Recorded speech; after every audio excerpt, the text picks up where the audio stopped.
What's up, I'm Nuvea and you're watching Nuvea's Jen.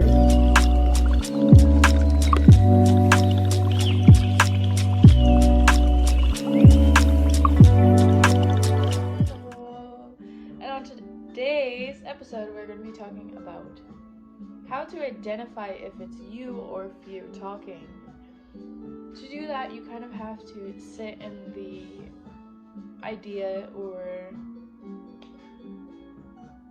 experience for a minute and really observe it. So you kind of have to take yourself out of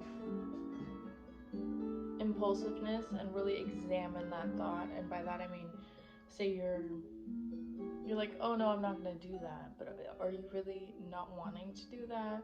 Do you have valid reason not to want to do that? Or are you not doing that because you're afraid of success or afraid of failure or afraid of what other people might think of you? Like, you have to examine that. And I found that the best way that I do it is by sitting there and going down a list. I ask myself questions and I keep asking why.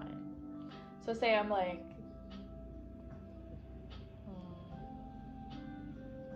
I want to post this picture, but I'm not going to. I'm going to ask myself, why am I not going to post this picture?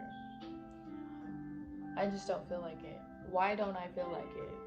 Okay, well, because I don't like the way I look at it. Why don't I like the way I look at it? Because it's not the way that people perceive me. And then you're like, why do I care about how people perceive me? And you're like, because I don't want to be judged. And then you're like, why don't I want to be judged? And you just keep going, right? And you really end up with the why does this matter so much to me? And that one is so important because a lot of it stems back from experiences of not feeling like yourself, or feeling belittled, or feeling insignificant because of certain people or certain experiences you had. And by that, you can understand that this, one, isn't that time. Two, you're not the same person you were then. And three, do not let fear hold you back. I know that's hard to say because I don't want to say a victim, but I've been controlled by fear before.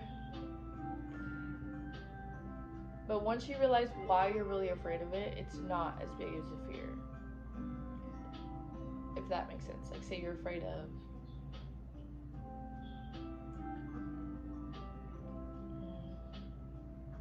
public speaking, right? Say you have college classes or high school classes, or any classes really, even work. Say you have to speak publicly. Before you rile yourself up and make yourself all nervous, and I know anxiety is different and social anxiety is different, but I think I have anxiety. I haven't been diagnosed, so I don't want to be one of those people who are like, I have anxiety, when they really don't. But something that I've done that helped me, and it's not going to help everyone because people are different, but I thought about it, and I'm like, why don't I want to speak publicly? And then you're like, well, what if I mess up? Okay, what if you mess up? You're human. That's what's supposed to happen. That's how it goes. You're not supposed to mess up, but you can, and you'll move on.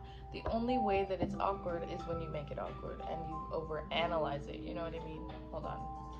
My bad. You overanalyze it and you're too much. Not too much. You're too fixated on it.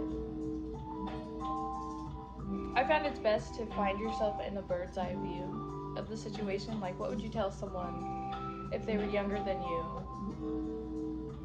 or you cared about? What would you tell them? You know what I mean?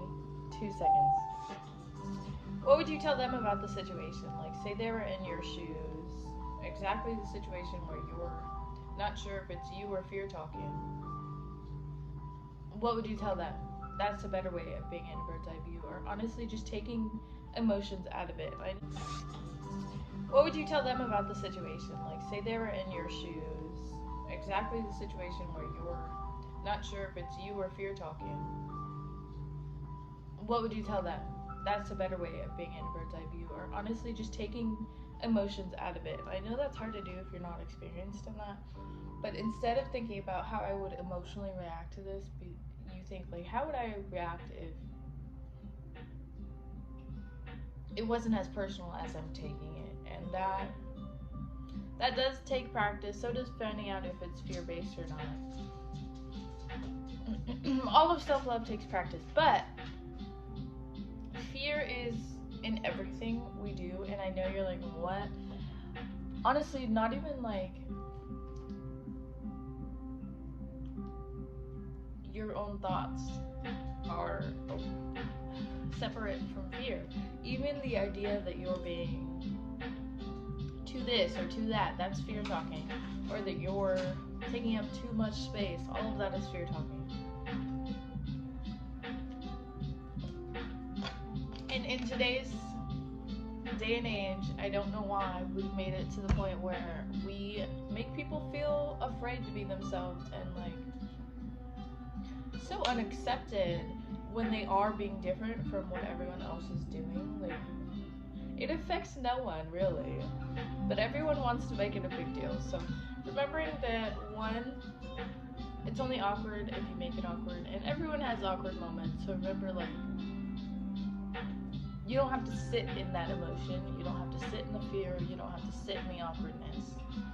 Remembering to ask yourself why, break it down all the way. Sometimes I found that it comes from certain experiences I've experienced when I was like way younger, and I'm like, what the heck, I didn't even remember that I knew that, or that happened to me. Sometimes I realize that it's from toxic relationships I've had with other people, or something someone has said like briefly as a joke that I took way too seriously, you know what I mean? Or they meant it viciously and I took it viciously, but they played it off as a joke, you know what I mean? Like, it's usually doesn't stem from you. It's usually not your self-belief, and if it is, you can work on changing them with the mindset video and honestly breaking it down to the why. And once you figure out why, you can be like, well, here's how we're gonna fix this.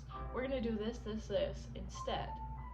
Like, when I feel, say, anxious, instead of going to overthink or thinking too much, or that's the same thing, but, or like, instead of sitting in that feeling, we're gonna do this, which is something that makes me feel better. Or we're gonna start accepting our feelings, because sometimes fear is you not accepting your feelings. We're gonna accept that I feel anxious, but push through it anyways, because we got this, and we need some encouraging words from ourselves. You know what I mean? Like, finding your way through fear and noticing the fear, acknowledging the fear, and then pushing right through it. Unless it's obviously dangerous fear, which is something that we should keep around and pay attention to. If it's like you get a bad feeling about a person, trust that. Or you feel unsafe in a situation randomly, trust that. Even if it's wrong, like 80% of the time, that 20% when you're right is worth the 80%, you know what I mean? So trust some fear, but the fear that is holding you back from being who you want to be or loving who you want to love, and I don't just mean gay people, I mean people who have had such a toxic relationship understanding, I guess toxic understanding of relationships. I know that there's fear in that because of the relationships that have been toxic either in your life or in other people's lives that you've seen. Wow, I'm talking really fast. But in other people's lives that you've seen that make you fear loving people or being in committed relationships or looking down. You know what I mean? That. Taking that and realizing that doesn't have to be you. You can set boundaries, you can understand it, and even say you go for it, you're in a relationship and it does happen the way that it happened that way. You learn from it. And sometimes the lesson is only just to love yourself more. And I know that sucks, and I know that's hard, but you did it. You went through it. You've made it through your worst days. You know what I mean? Like, you're doing it. Like, you're doing the dang thing. And honestly, people hurting you, I know this is gonna sound weird, but people who have hurt you trigger you to be like, you know what? No, I'm better than this. I'm this. And then you're like, wait a minute. I didn't feel that way before they hurt me. Like, you brought out this confidence in me by hurting me, and sometimes that's what it's meant to do.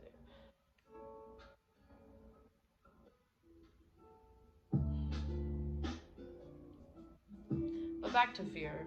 You have to acknowledge it, accept it, like I said before. It brings in all the awareness, the balance, and all of that, but you also have to argue the opposing side. So, if your fear is nothing's gonna go right, you have to also argue, what if it all does? And the only reason I don't experience it is because I'm sitting in this fear or disbelief. And then you'll think to yourself, either, okay, I'm gonna do it, or okay, I won't, or I'm going to think about this for a while. And that's perfectly fine. Thinking about things, I feel like, isn't something that we do normally. Like, I feel like people don't make that, people don't take the time to think things through sometimes, and that's fine sometimes, but most of the time it leaves you in a unconventional situation.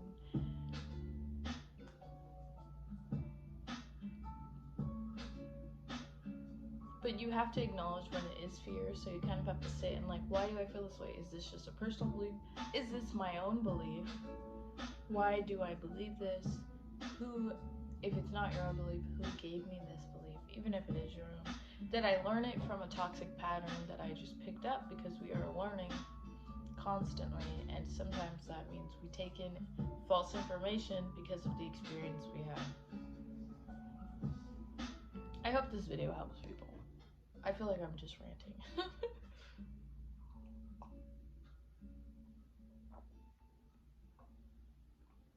Even that's fear-based right there.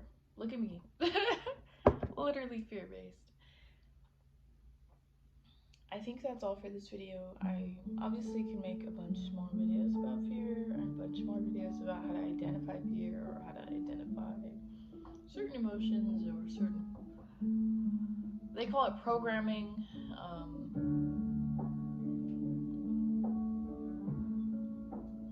Because your understanding of things is like a program on a computer, but we're not talking about that today. I will be posting next week. Obviously, I post every week.